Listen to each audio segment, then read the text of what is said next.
pathologist here on a Tuesday afternoon. Thought I'd touch base and maybe we could talk about a new toy that we can implement at home and work on some speech and language strategies for some of our little ones. So, how's everyone doing surviving being at home? I know for me it's awfully quiet. It's rejuvenating. There's definitely some opportunities for reflection and thinking about doing things a little bit differently for me in my life moving forward, all for the good. And that being said, let's talk about today's toy. And this is one of my favorites. I probably have 4 or 5 big Rubbermaid bins of this toy in different shapes and forms in my parents' attic in a town of 600 people a couple hours away from me. So, Mr. Potato Head. And this box, I don't think you can get this box anymore. It's probably like 20 years old from when I worked at a clinic a coon's age ago. So, Mr. Potato Head, I love it. There's a lot of things that you can do with this. This is just not a put in and take out kind of toy. So, when I think about this toy, I think about some of my younger learners, thinking about working on body parts, some of our concrete thinkers that stay in the in and out container play longer maybe than the next child, which there's nothing wrong with that. That's just what they're drawn to because you can see what the expectation is within the toy. So there's holes and the expectation is that you put this in. It's very concrete and you can see what to do with it visually. So some of our visual learners that don't necessarily process information the way the next child might enjoy this because they know what to do with it. They know what the expectation is. So that being said, let's think about something that we could do with Mr. Potato Head.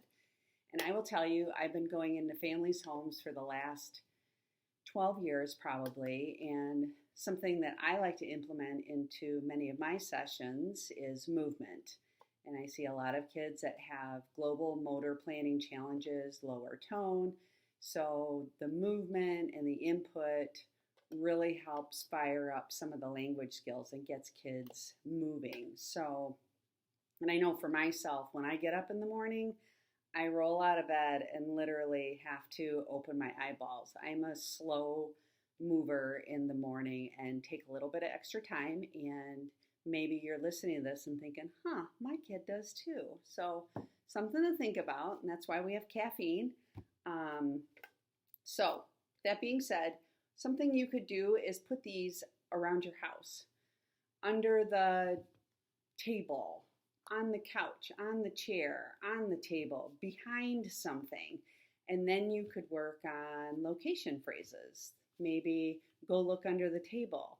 Go look on the couch so that the child is learning to follow some basic directions during your day.